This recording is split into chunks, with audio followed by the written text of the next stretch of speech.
Hey there, it's Elias, and today I'm going to be taking you through the changes I'm making to my setup to incorporate a new teleprompter. Yes, I got my hands on one of the Elgato Prompters, brand new thing, just arrived a couple days ago. I did an unboxing video, link in the description so you can see more about that.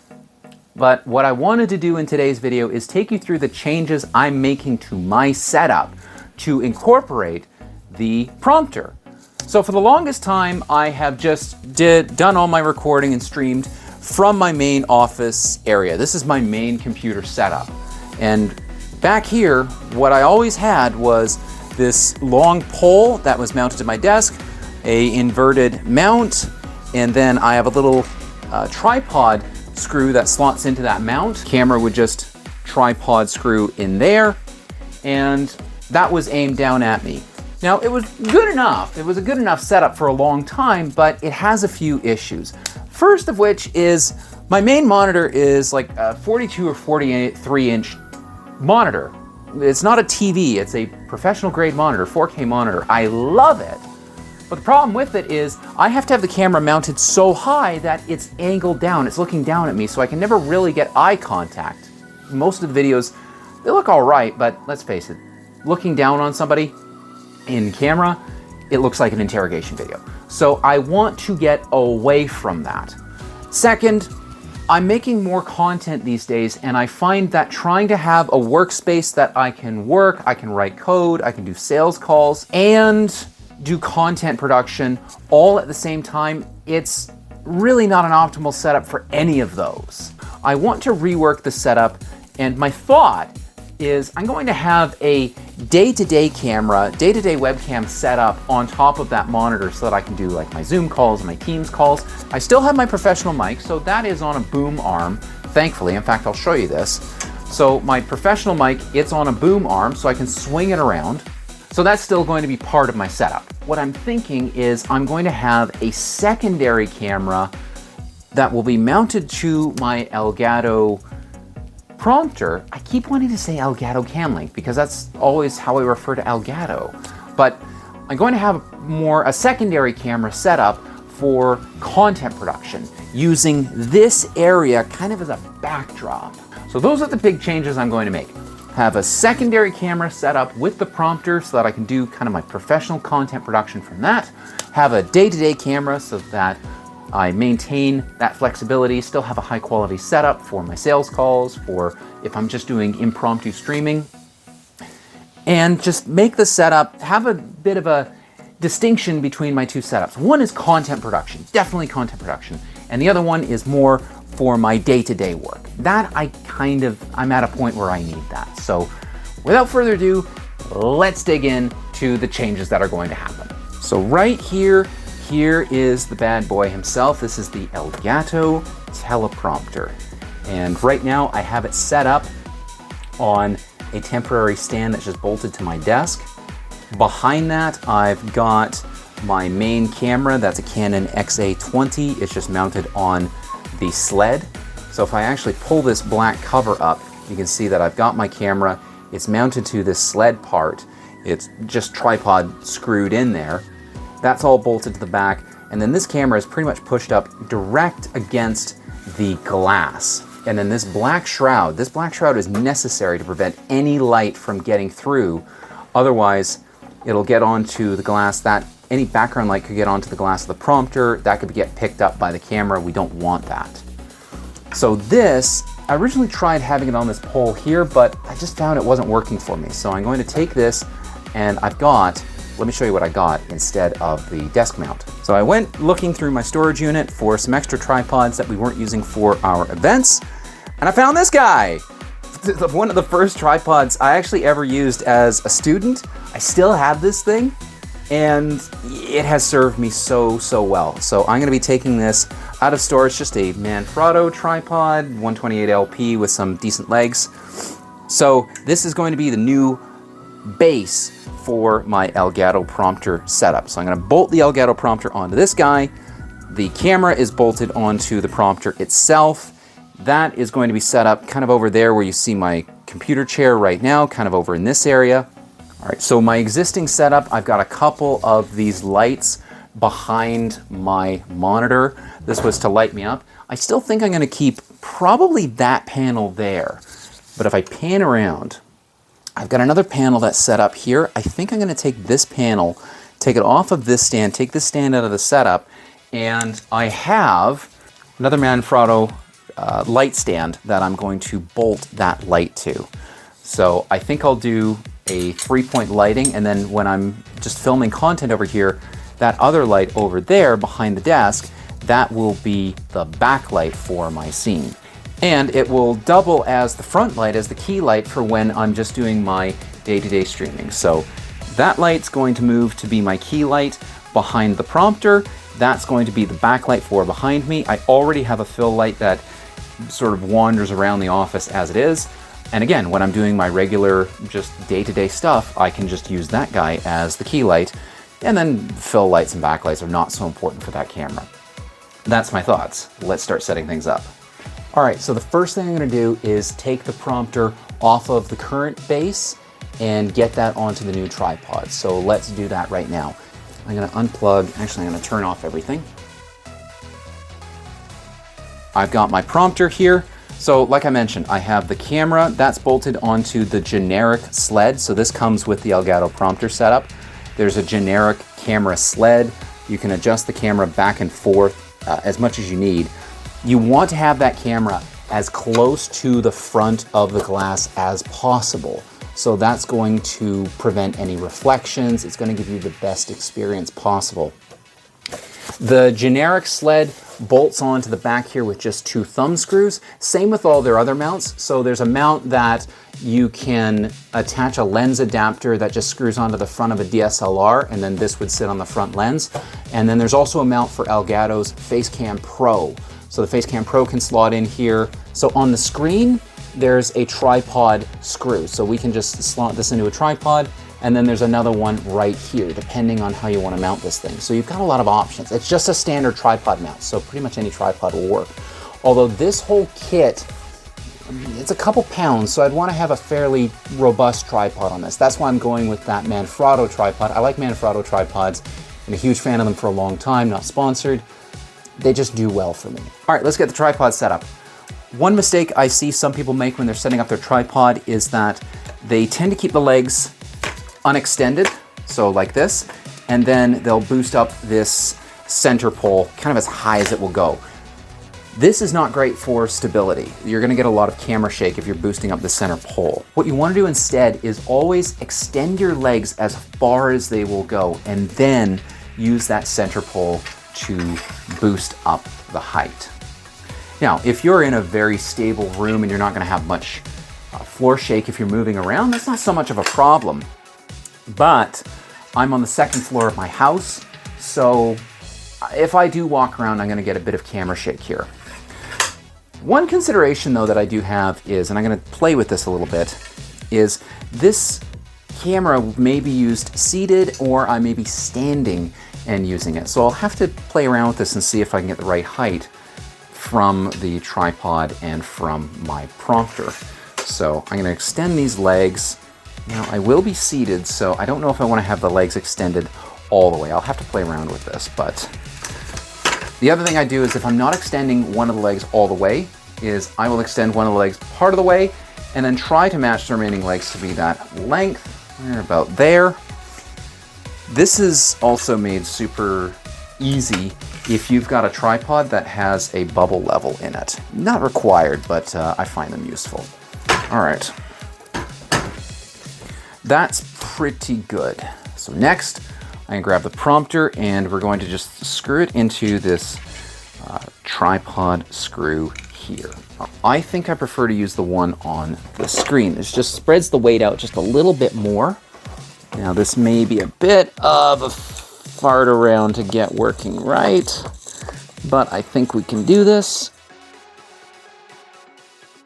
It's like watching paint dry. Now the whole thing is mounted on the tripod. I'm going to tighten up the tripod, and then for the tilt adjustment, I'm going to crank that pretty hard because I don't want that moving around. That's quite a bit of weight, and it's not exactly centered, so that's not bad. But the one thing I don't care for about this prompter is because this whole body is made out of plastic, it tends to bend a lot. It does have 2 cold shoe mounts though, so that's quite nice. You could hang some lightweight lights on here. Light lights. You can hang some lights on there. I wouldn't go very heavy though, because again, this is just, yeah, that's just plastic. So I'd be careful about how much you hang from here. Some lightweight lights, probably be fine. So I just decided to sit down to do a quick height test and realized that with the legs extended the way they are, is way too high. So remember earlier how I said you shouldn't use the center pole to adjust the height of your camera? Well, I'm gonna do just that. I'm going to shrink these legs down. I'm gonna take about a foot extension off, and I'm going to use that center pole to do up and down. Because for the most part, any kind of content I'm gonna be making with that, I'm either gonna be seated or I'm gonna be standing. I'm not gonna be pacing around. I don't think anyway. So, and if I do end up pacing around and need a better prompter, then I guess I'll spring for it. Okay, so I'm gonna nitpick something else about this prompter, and that is this universal sled. The universal sled is awesome. I like the fact that you can use whatever camera you want with it, or if you don't wanna hang something like the prompter off the lens of your main DSLR, that you can use this universal sled. One thing I really don't like about it though, is that it is secured to the back of the prompter unit with 1 thumb screw. Uses 1 thumb screw. I don't like that at all. It feels like there should be other thumb screws that you can use. There's 1 thumb screw here and it was tilting this like crazy.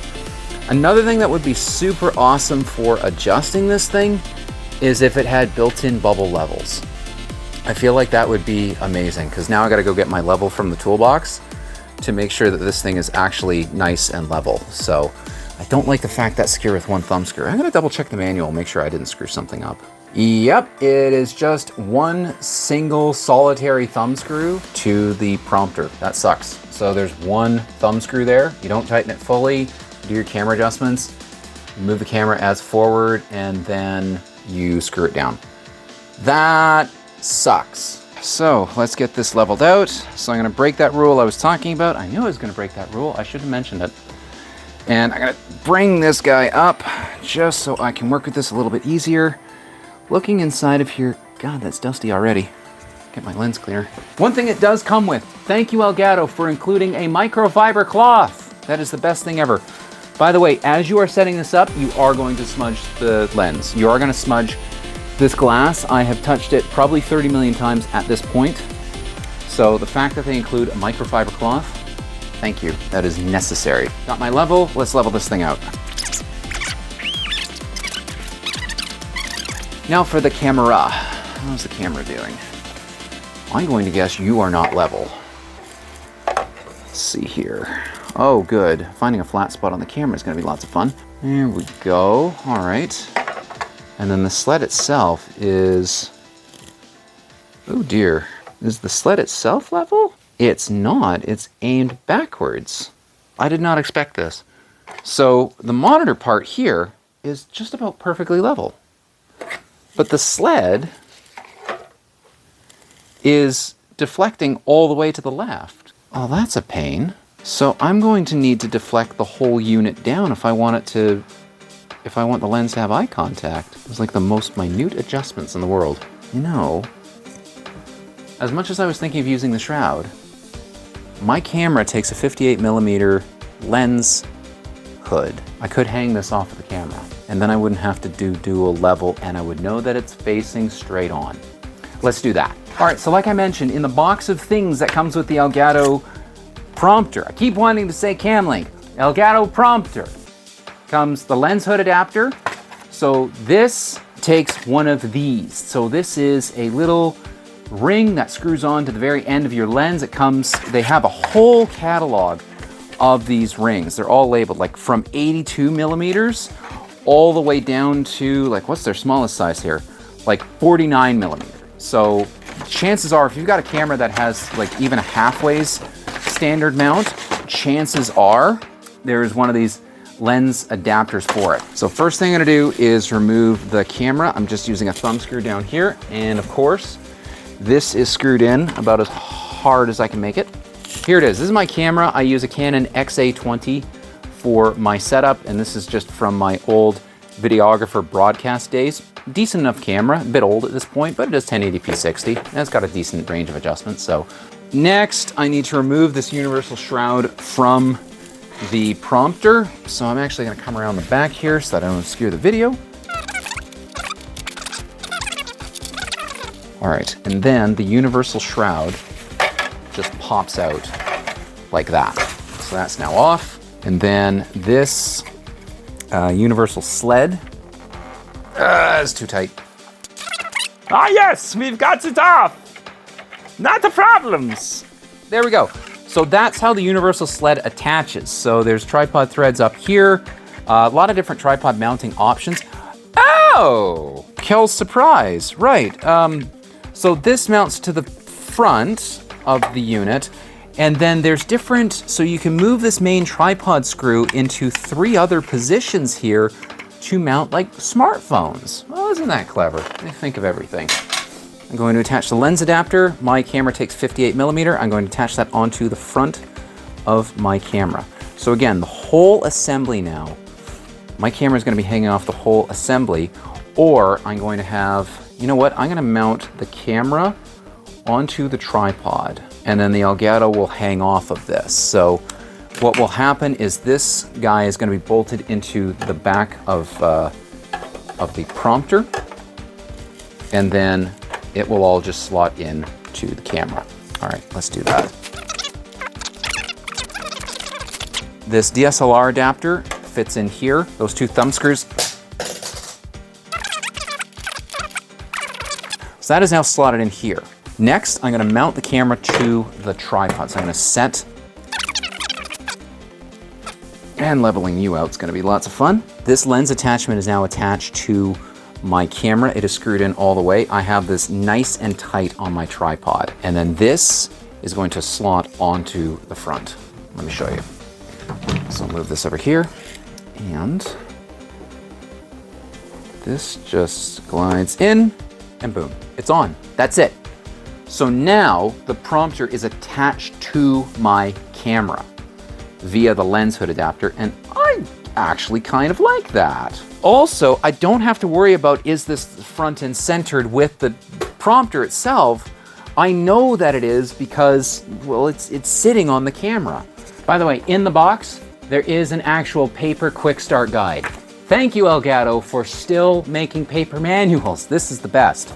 All right, next up, lights. Any camera is going to look like garbage if you don't have enough light aimed at it. And for that, I like to mount my LED panels on these Manfrotto light stands. You might notice I like Manfrotto. I really, really like Manfrotto. I've always used their stuff. I've always had good results. It's been high quality, lasts forever and ever. Like, these are ancient. I don't even know who I got these from. I got these used. Biggest thing is you want something that's fairly adjustable. This particular light stand, it has 2 segments. I mean, the first segment already goes almost to 6 feet high with the legs extended on the bottom. And then second segment, whoa, goes all the way to my ceiling. Holy crap, it actually does. It doesn't need to go that high. It's nice to have the adjustments. Now, this particular light stand, most light stands you'll find they have this little bit at the top. This is what the lights will mount to. But there's also some of them have a little bit of this 3/8 inch thread. Now, this is wider than your typical, I think the tripod threads are 1/4 inch. This is 3/8 inch. If you ever wanted to bolt a camera to a light stand, and on occasion you might want to, you can actually get tripod adapters that will screw onto this so that you can use your light stand as a makeshift tripod. I have done this on productions with some very lightweight cameras, like a GoPro. If you're wondering what kind of light panels I use, I just use these newer, I'm not sure how you pronounce it, NEEWER LED panels. I use them in my office. They're fine for content production. They have a built-in diffuser, so the light's not too harsh. And again, they just bolt onto the top of my light pole like so. And then I screw this in, and boom, I have this light panel ready to go. One thing I really, really love about these lights in particular, I will show you on the back here, is they have knobs for adjustment, so you can adjust them directly on here. They can also take batteries if you want, but these have remote control. So these particular panels use a remote control. So I have all of my panels set up on a group. I can control up to 3 lights in one group with this remote control, and I can turn them all on by clicking on and off. I love that about the setup. I don't have to run around and turn on individual lights. Click of a button, boom, I got my lights on. I freaking love that about this setup. Okay, this light is ready to go. I'm not sure where I'm going to position it actually, so I'm gonna play with that and I'll report back and we'll take a look at the results. All right, so another tip I wanna share while I'm getting this all set up is I've got a bunch of stuff that needs to be plugged in. So I've got my lights here, I've got 2 of these, I've got my camera, so I've got at least 3 things I need to plug in. Here's what I'm gonna use. I've got one of these, I freaking love these. These are power squids. If you've got power bricks or whatever you've got, I use these mostly for power bricks, but I also love them for turning 1 outlet into 4. So this one's got 4 outlets on the end of it. They're grounded, so you can use your 3-prong stuff with it. It gives me 4 outlets, so I've got a little bit extra. Say I want to add an extra light, or I've got my other TV over here. Sometimes I might want to have that close by as well. So I'm going to throw everything onto this power squid. I'll throw the power squid on a short extension cable, and that will keep all the power nice and close to the devices that need it.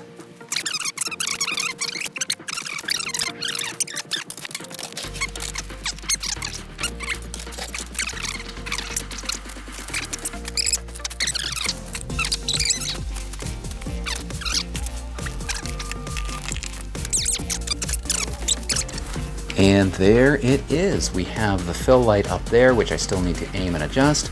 We have the key light over there, and we got a backlight behind me. Not bad. And the power cable situation is it's not great, but whatever. It's fine. So here's the layout that I've settled on for the moment. I have my backlight behind my main monitor, and that is now my backup camera's main key light. And then for the 2 lights behind me, I have the prompter right here, my main key light, and then right next to it is my fill light. Now it's time to get a feel for what this is like when it's being used. And here we are. It's all set up. It's all being used now. I'm looking into the prompter. Actually, I'm just looking at myself, which is a bit of an odd phenomena. I'm not used to actually looking into my own eyes when I'm recording content direct to camera. I like this. I could get used to this one. The only other thing I might do yet is take this microphone, replace it, and put it on a boom stand above me so that I've got the microphone out of shot, but that's minor details at this point. Or maybe, put an extra light behind me so that I can light my background quite nicely, but you know what? I'm digging this setup. I like this. Now, how far away is the prompter from me? So I'm about 2 feet 4 inches away from the prompter, which is not bad. In fact, it could probably be a little bit closer. This feels right on the verge of being too far. So my closing thoughts about the Elgato Prompter. What do I think of it?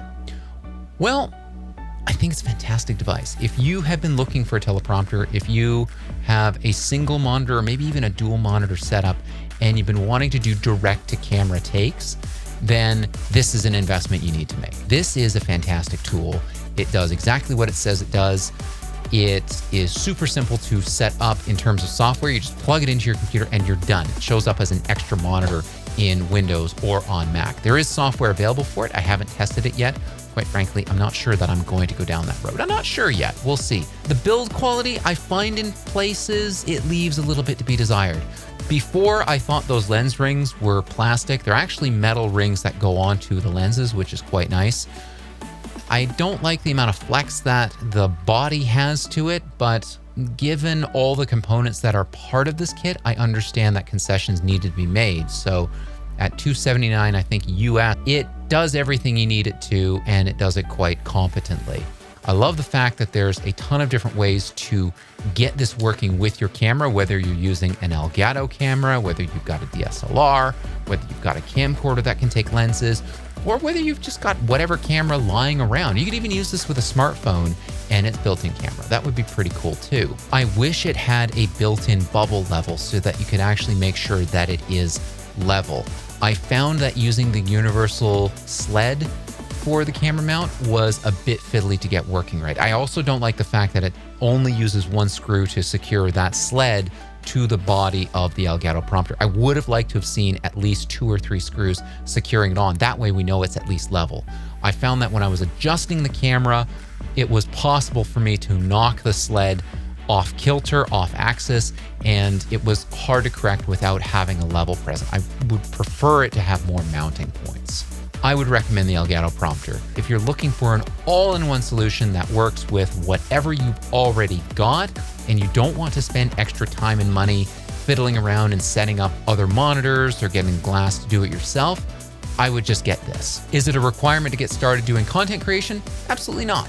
Is it gonna boost your content creation? Well, you be the judge. Compare this video to some of the past videos that I've done and let me know in the comments what you think of it. Anyway, that's it for now. Hope you enjoyed this. And if you did, give it a like, give it a subscribe, and I'll see you in the next video. Take care.